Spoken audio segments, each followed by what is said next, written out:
membaca, berusahalah untuk selalu menghafal Al-Quran, walaupun mungkin sulit untuk masuknya. Yang penting selalu ada usaha.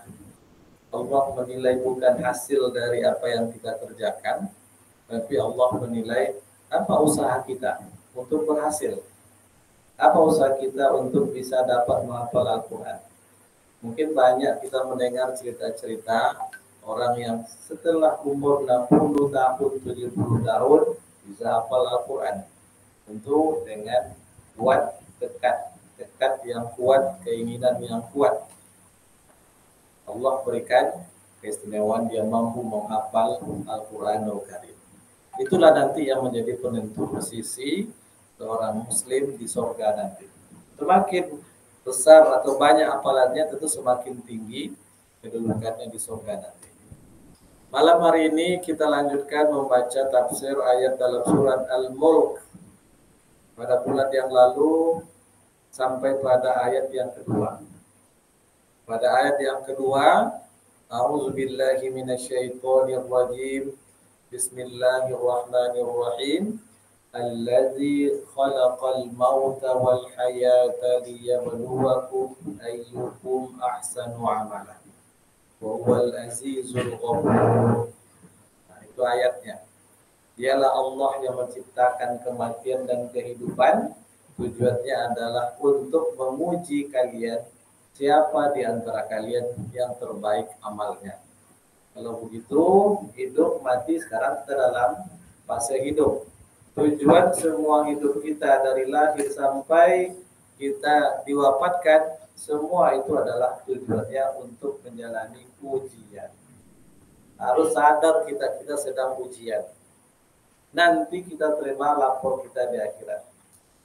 Nah, pada ayat berikutnya, Allazi khalaqa sab'a samawatin tibaqa.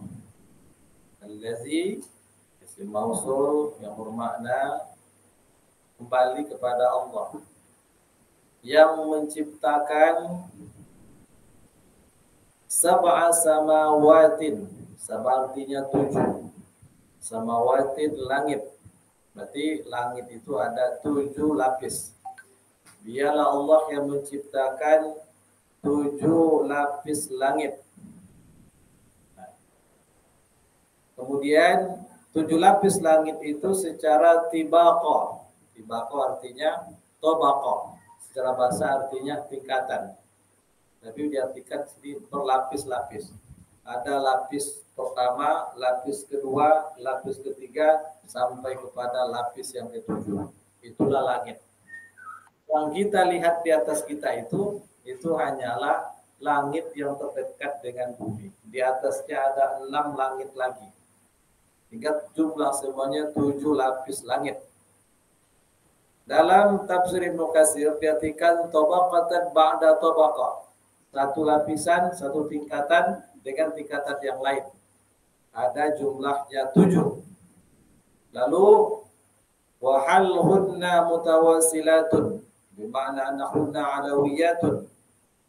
Apakah satu sama lainnya berhubungan langsung?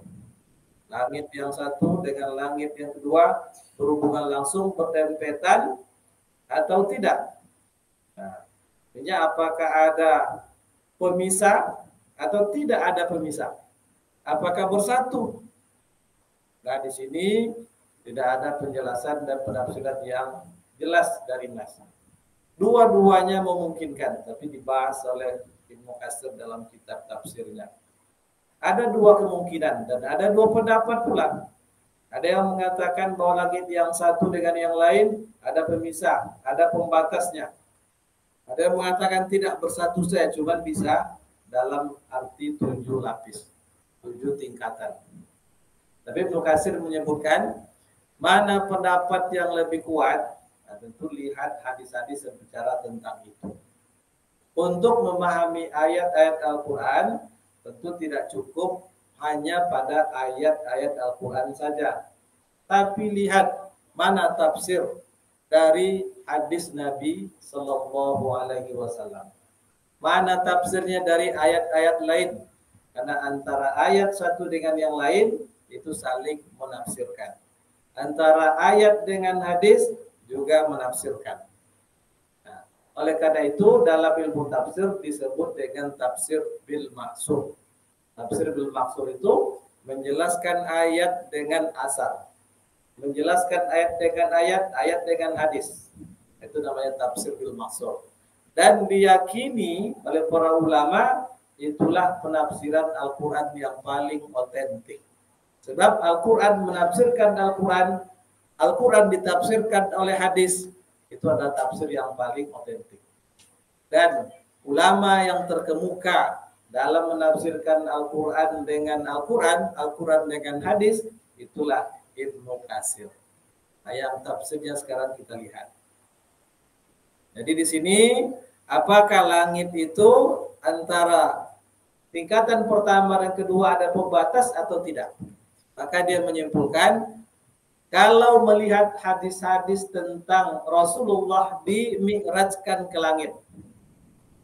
Itu hadisnya dari Bukhari Muslim. Beliau dinaikkan, dimi'rajkan ke langit oleh Allah. Beliau bertemu dengan para nabi. Langit pertama, langit kedua, sampai langit yang ketujuh. Langit yang keenam dia berjumpa dengan Nabi siapa? Nabi Musa ya. Ada juga Nabi Ibrahim, Nabi Adam, dan nabi-nabi yang lain sesuai dengan tingkatannya. Kalau begitu, kalau melihat kepada penjelasan dari hadis Nabi, antara langit yang satu dengan tingkatan di atasnya ada pembatasnya. Ada pembatasnya. Begitu juga hadis dalam riwayat Imam At-Tirmizi yang menceritakan tentang bagaimana kematian seseorang.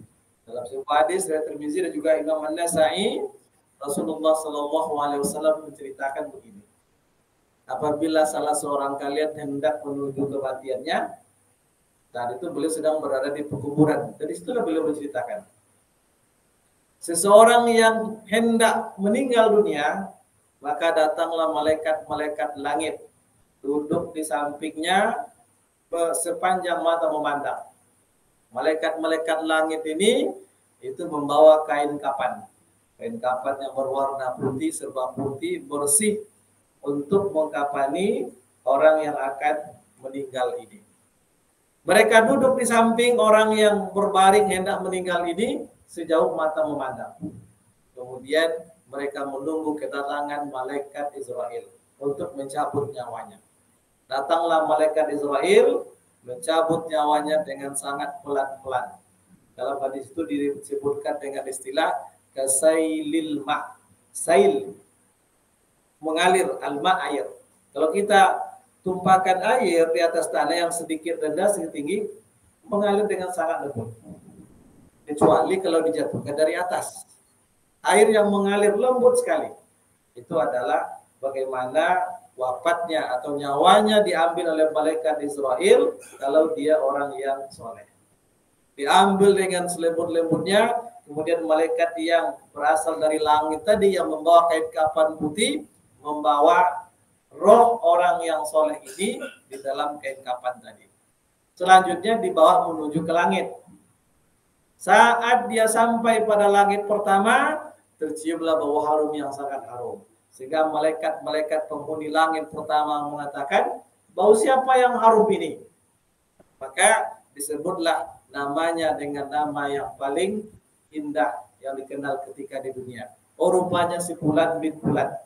Bisa jadi di dunia orang yang tak dikenal orang, tapi di langit dia menjadi orang yang terkenal. Menjadi orang yang masyhur di kalangan malaikat-malaikat langit. Setelah itu naik lagi langit yang kedua, juga tercium bau yang harum. Malaikat-malaikat penjaga langit kedua pun juga mengatakan demikian. Bau siapa yang harum ini? Nah, maka dijawablah si Fulan bin Fulan dengan nama yang terbaik yang dikenal ketika di dunia. Sampai pada langit yang ketujuh, menuju Allah Azza wa Jalla. Tapi ini jangan diartikan pula kalau begitu Allah bertempat tinggal di atas, tidak begitu. Makanya kebanyakan para ulama seperti Imam Al-Bukhari dengan hadis-hadis tentang Isra Mi'raj itu cukup mengetahui makna tanpa memahami lebih dalam. Karena ini menjadi perdebatan di kalangan orang-orang ahli akidah. Allah itu istiwa bertempat atau tidak. Nah, ini tidak pernah didiskusikan secara panjang lebar oleh orang-orang salaf. Nah, itulah kita hindarkan, jangan sampai masuk ke wilayah itu. Nabi, para sahabat, orang salaf tak pernah membahas sampai ke situ. Oleh karena itu, kita cukupkan seperti apa orang-orang salaf dulu memahami ayatnya seperti itu, sudah. Jangan melampaui mereka. Jangan melampaui mereka. Kembali ke sini, lalu sampai pada langit berikutnya, sampai pada langit ketujuh, hendak menghadap Allah Azza wa Jal, lalu Allah perintahkan, kembalikan dia ke bumi. Kembalikan rohnya ke bumi, ke jasadnya di dalam kuburnya, tujuannya untuk ditanya oleh malaikat Munkar dan Nakir. Nah, saat itulah dia ditanya, Rabbuka, seperti yang sering kita dengar, man hadzal rajul, laki-laki ini siapa? Diperlihatkanlah sosok Nabi Muhammad sallallahu alaihi wasallam. Semua bisa dijawab. Setelah dia bisa menjawab, awal kuburannya itu adalah kecil, kemudian dia melebar sampai sejauh mata memandang. Maka datanglah seorang yang baik rupanya, tampan, bersih, putih, menemani dia. Lalu dia tanya, kamu ini siapa? Aku amal solehmu ketika di dunia, aku akan menemanimu. Aku baca Al-Quran yang kamu baca, aku puasamu, dan seterusnya. Nah, lalu Nabi lanjutkan, kalau orang yang zalim juga seperti itu. Orang yang durhaka ketika hendak dicabut nyawanya, datanglah malaikat dari langit sejauh mata memandang, duduk di sampingnya dengan warna serba hitam, membawa kain kapan, kalau dalam hadis disebut dengan istilah masuhud.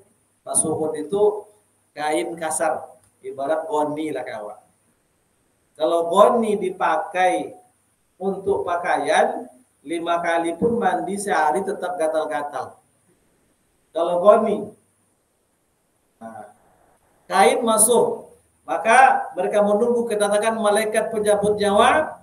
Ketika malaikat itu datang, dicabut nyawanya dengan keras, ibarat mencabut duri yang ada di dalam daging. Dagingnya pun tercabut, begitu kerasnya. Itulah orang yang durhaka kepada Allah. Setelah dicabut, rohnya diambil oleh malaikat dari langit yang serba hitam tadi, dibungkus dengan musuh atau kain yang kasar tadi, dibawa ke langit dan mengeluarkan bau yang sangat busuk. Langit pertama, para penghuninya mengatakan, ini bau siapa yang busuk ini? Maka disebut dengan nama terjelek yang dia dikenal ketika di dunia dengan nama itu. Naik lagi, pada langit kedua juga begitu. Langit yang seterusnya, sampai menjelang langit yang terakhir ketika hendak menghadap Allah Ta'ala, pintu langit tidak terbuka. Lalu datang perintah dari Allah, kembalikan dia ke kuburnya untuk ditanya.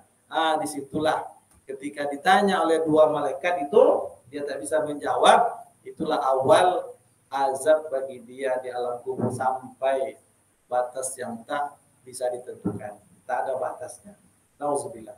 Tapi yang kita ambil dari hadis ini, kalau begitu, langit-langit itu juga ada pembatas-pembatasnya.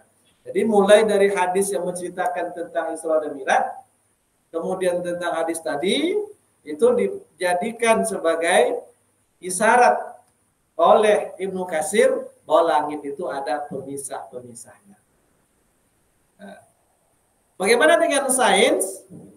Sains juga begitu.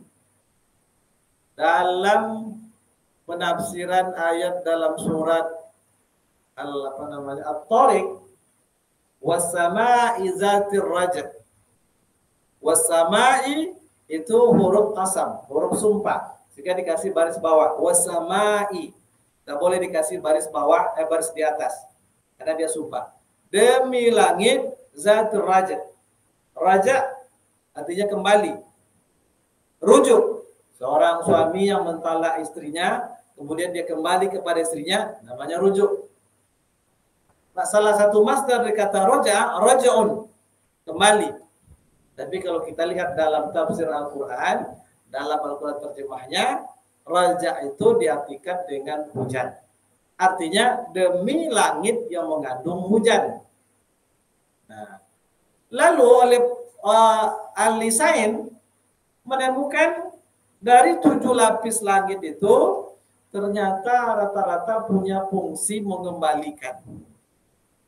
Nah, langit apa namanya, atmosfer ya, itu ada fungsinya mengembalikan air hujan. Air hujan itu diserap oleh sinar matahari dari air laut, air sungai, naik ke atas menjadi gumpalan awan, dikembalikan ke bumi. Berarti langit pertama yang menjadi fungsi mengembalikan hujan ini bisa diartikan dengan makna raja.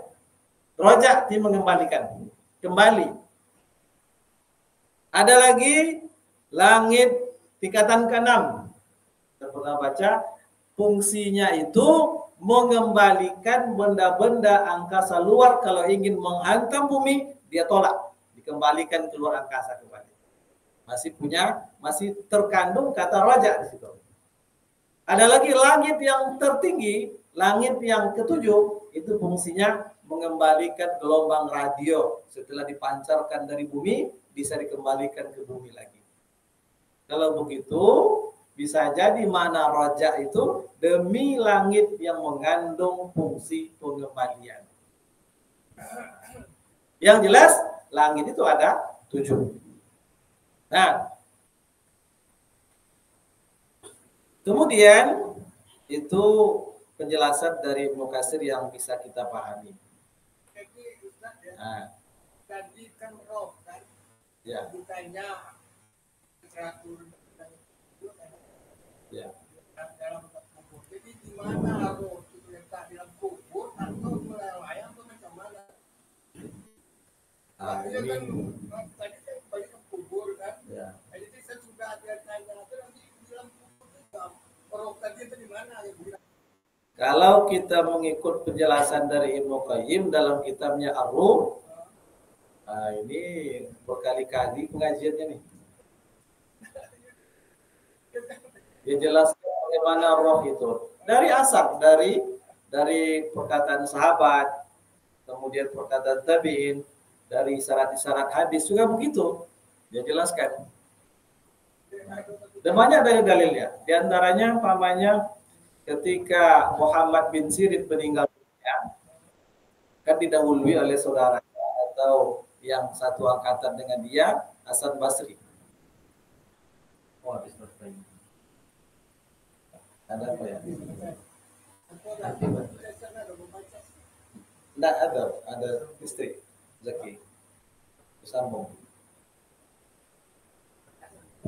Nah. Kalau ada, kalau tidak ada.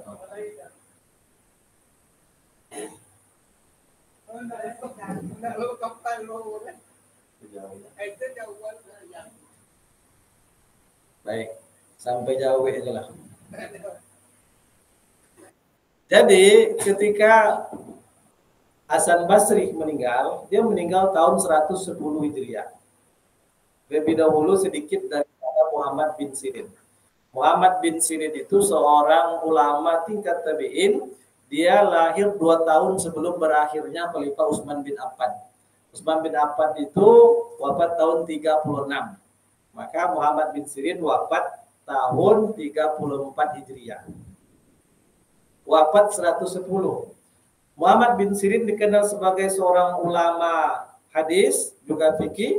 Sementara Hasan Basri ulama tasawuf, sunni. Nah, lebih dahulu meninggalnya Hasan Basri. Nah, lalu ketika meninggalnya Muhammad bin Sirin, saudaranya bermimpi. Dia ada Muhammad bin Sirin, ada Anas bin Sirin, dia banyak kebetulan ada 7. Nah, ketika Muhammad bin Sirin meninggal, saudaranya bermimpi. Dalam mimpi itu dia tanya, bagaimana Tuhanmu memperlakukan engkau? Kata Muhammad bin Sirin, aku diletakkan pada tempat yang sangat tinggi sekali, tidak bisa digambarkan. Lalu dia tanya lagi, bagaimana dengan Hasan Basri? Dia lebih tinggi lagi tempatnya daripada saya. Dia lebih mulia daripada saya posisinya. Lebih hebat lagi, lebih tinggi lagi. Ditanya, kenapa? Kenapa Hasan Basri lebih mulia, lebih tinggi posisinya? Tapi ini berdasarkan mimpi. Cuman mimpi orang soleh itu bisa benar, bisa tidak. Dia katakan begini, Hasan Basri lebih mulia, lebih tinggi derajatnya daripada saya karena dia itu lebih banyak menangis daripada saya. Lebih banyak menangis takut karena Allah. Malam dia menangis, siang pun juga menangis. Sementara Muhammad bin Sirin banyak ketawa. Jadi yang di antara ulama yang banyak ketawa itu Muhammad bin Sirin. Siangnya banyak ketawa, malamnya banyak menangis. Kalau kita jarang ketawa, jarang pula menangis.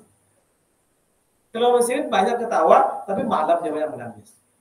Karena Hasan Basri lebih banyak menangis, Allah memuliakan dia. Berarti ini ada informasi, walaupun melalui mimpi. Itu disebutkan oleh Ibnu Qayyim kalau tidak salah. Begitu juga ketika Umar bin Abdul Aziz meninggal. Ayahnya kan, saat ayah meninggal, Abdul Aziz itu meninggal. Umar bin Abdul Aziz, khalifah yang ke-8 dinasti Umayyah, itu bermimpi bertemu dengan ayahnya. Wahai ayahku, di mana engkau diletakkan oleh Allah?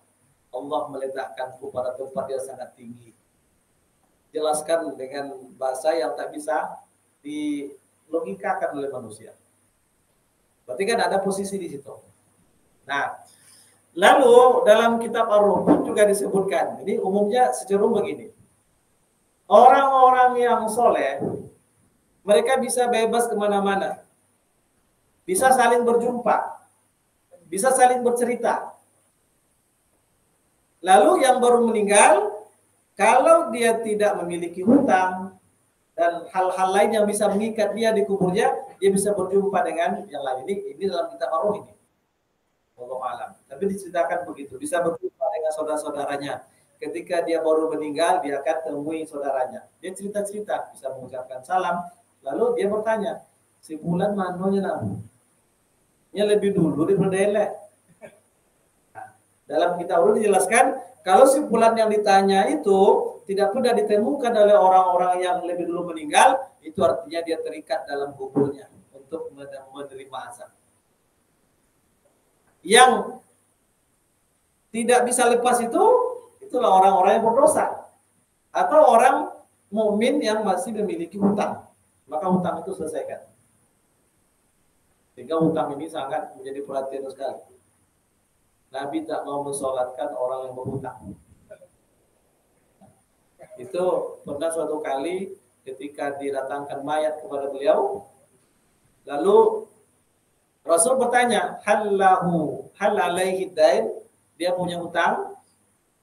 Kata sahabat, "Naam, ya Rasulullah, dia punya hutang ya Rasulullah." Hal lahul wafa, ada yang menanggung hutangnya? Tak ada yang menjawab. Tak ada. Apa kata Nabi? Sallu ala sahibikum. Udah, kalian sholatkan sahabat kalian, saya tak ikut. Kalian saja sholatkan. Coba kalau disolatkan oleh Nabi, diampuni semua dosanya, bisa ludas hutangnya. Nabi tidak mau sholatkan. Lalu berkatalah Abu Qatadah, ya Rasulullah, ana lahul wafa, ya Rasulullah, saya menjamin hutangnya. Baru Rasul ikut mensolatkan. Setelah disolatkan, dikuburkan, beberapa hari Rasul datang lagi. Ya, itu diberikan wahyu bahwa yang bersangkutan tidak bisa lepas dari kuburnya. Ditanya kepada Abu Qatadah, apakah sudah kamu lunasi hutangnya? Oh, rupanya lupa dia. Itu menyebabkan dia rohnya tertahan di kuburannya. Aja dibayarkan baru dia bisa lepas. Tapi ini tak ada hadisnya. Tapi asal-asalnya ada disebutkan dalam Ibnu Qayyim dalam kitabnya Ar-Ruh itu. Jadi orang yang bisa baca pertanyaan malaikat di kubur itu dia lepas. Bisa kemana-mana. Tapi kalau dia orang yang syahid, mati syahid, itu lain ceritanya. Wala tahsabanna allazina qutilu fi sabilillahi amwata bal ahya'un inda rabbihim yurzaqun farihina bima atahumullahu min fadli dan seterusnya. Itu cerita orang yang mati syahid. Muhammad, kamu jangan mengira orang-orang yang mati syahid di jalan Allah mereka benar-benar mati, tidak. Tapi mereka benar-benar hidup. Inda rabbihim yurzaqun. Di sisi Tuhan mereka diberi rezeki. Kata yurzaqun dalam bahasa Arab itu fi'il mudhari. Fi'il mudhari pekerjaan yang terjadi sekarang dan akan datang. Artinya saat dia mati syahid, dia langsung menerima rezeki langsung dari Allah Azza wa Jalla. Itu orang yang syahid. Orang syahid nanti tidak mengalami hisab. Dan orang yang syahid matinya paling mudah. Tidak merasakan sakit, kecuali seperti sakitnya digigit semut. Itu hadis diriwayatkan Ibnu Majah kalau tidak salah. Orang mati syahid itu tak sakit, tak merasakan sakit kecuali seperti sakitnya digigit semut. Di sana pun mereka langsung mendapat rezeki dari Allah Azza wa Jalla. Maka orang-orang beriman tentu yang diinginkan kematiannya secara syahid. Walaupun mungkin dia tak mati di medan perang, mati di tempat tidur, bisa jadi dia dihukumi sebagai syahid. Bagaimana caranya? Salah satu caranya adalah diajarkan dalam hadis Nabi, siapa yang benar-benar meminta mati syahid kepada Allah, benar-benar jujur dari hatinya, maka Allah akan berikan kematian syahid itu kepadanya, walaupun dia mati di tempat tidur. Tapi dari jujur dari hatinya minta mati syahid kepada Allah, Allah berikan kematian syahid itu, walaupun dia mati di tempat tidur. Itu Allah Maha Pemurahnya. Maka jangan pernah tidak terlintas di hati kita untuk mati dalam keadaan syahid di jalan Allah. Karena ada riwayat juga yang menyebutkan, dan belum meneliti riwayatnya, cuma saya pernah mendengar dari guru saya, Profesor Azami Yazuli. Tapi saya belum meneliti hadis ini, dia katakan begini, ada riwayat menyebutkan siapa yang tak pernah terlintas dalam hatinya untuk mati syahid di jalan Allah, dikhawatirkan matinya dalam keadaan jahiliyah. Berarti di mana letak imannya? Sementara itu kematian yang tidak sakit, kematian yang paling indah dan mulia. Jadi panjang sih Pak kalau tentang itu. Yang penting bagi kita bagaimana kita persiapkan diri kita selama hidup di dunia ini semaksimal mungkin menghadapi kehidupan setelah hidup di dunia ini. Detik-detiknya sangat berharga. Walaupun banyak orang yang melalaikan waktu dalam dunia itu sangat merugi. Padahal detik-detiknya sangat berharga. Sampai-sampai Rasulullah mengatakan, la yatamanna ahadakumul mauta. Jangan sama sekali ada di antara kalian yang ingin untuk disegerakan kematian kepada Allah. Imma muhsinan fayazdad wa imma musian fayastaqtib. Kalau dia orang baik akan menambah bekal akhiratnya. Kalau dia orang ahli maksiat, ada kesempatan dia untuk bertaubat, memperbaiki diri. Jangan pernah minta segerakan dimatikan kepada Allah. Dalam hadis lain, la yatamannayanna ahadukum bil mauti lidurrin asaba. Kata Allah, kata Rasul, jangan sama sekali ada di antara kalian yang meminta kematian disegerakan kepada Allah karena sakit atau musibah yang berat yang dialami. Jangan. Jadi seberat apapun, sesakit apapun hidup, jangan pernah minta disegerakan kematian kepada Allah. Tapi fa in kana la budda alaihi falyaqul, kalau dia besti juga karena tak tahan lagi, sakit yang luar biasa tak tertahankan, Rasul berikan panduan. Ada dikatakan, Allahumma ahyini idza kana al-hayatu khairan li wa tawaffani idza kana al-wafatu khairan li. Ya Allah, hidupkan aku kalau seandainya kehidupan lebih baik bagiku. Ya, dan wafatkan aku kalau seandainya wafat itu lebih bagiku. Itu yang dilakukan, bukan ya Allah dah tahan ya Allah matikan, jangan. Tidak boleh. Itu menandakan apa? Betapa berharganya detik-detik dalam kehidupan dunia ini. Sangat bodoh sekali kalau orang melalaikan waktunya, diisi dengan hal-hal yang tak berguna, tidak bernilai ibadah, itu rugi. Walaupun mungkin juga tidak mengandung dosa. Di mana ruginya? Jatah hidup sudah jelas ditentukan oleh Allah, tidak bisa ditambah, tak bisa dikurang. Lalu dia tidak memanfaatkan, sementara tak ada waktu kedua. Maka cerdas dalam kehidupan dunia ini. Nah, itu kira-kira. Baik. Lapas berikutnya, mata Rabbi khalqir rahbani min tafawud. Kamu tidak akan melihat dalam ciptaan Allah yang Maha Rahman itu tafawud. Tafawud sesuatu yang tak seimbang. Itu sangat luar biasa. Alam semesta, langit 7 lapis yang begitu besar, itu semuanya tidak akan ditemukan sesuatu yang tak seimbang. Semuanya seimbang. Lalu Allah menantang. Kalau dalam ayat di dalam tafsir ini, aibal huwa mustahibun mustawiyun. Tapi tingkatan-tingkatan langit itu begitu mustahib, sangat berdekatan, sangat proporsional, lurus, seimbang. Tidak ada yang terseimbang dalam apa yang ada di alam semesta ini. Contoh ringannya saja. Ilmuwan itu menghitung berapa banyaknya air uap yang diambil oleh matahari dan diturunkan, itu jumlahnya sama. Jumlahnya sama. Seimbang. Itu alam semesta yang luar biasa. Sehingga semakin dilihat, semakin akan mendatangkan keimanan. Kecuali bagi orang yang takabur. Kalau orang yang sombong, sebenar apapun ilmu yang dia dapat tidak akan bisa mendatangkan hidayah kepadanya. Maka tak ada sedikit pun kita berhak untuk sombong. Kesombongan itu hanya milik Allah Azza wa Jalla. Jadi laisa fi ikhtilafun, tak ada di situ perbedaan tanafur, sesuatu yang ibarat bangunan sikop meren kete kulari kau mengete, itu tidak ada di alam semesta. Padahal manusia membuat bangunan ini tidak ada yang betul-betul luhur lah, dengan alat, dengan ilmu, tetap ada yang miring-miring sekete. Karena yang membuat manusia. Tapi alam semesta yang begitu besar, sedikit pun tidak akan ditemukan sesuatu yang tidak seimbang. Tidak ada lagi letak ending sekete, tidak ada. Itulah ciptaan Allah Azza wa Jalla. Wala mukhalafat, ada yang saling berbenturan, yang saling menyalahi, tidak ada. Semuanya pada poros masing-masing. Matahari, bulan, langit, semuanya akan berada pada porsi masing-masing. Tidak ada yang saling berebutan.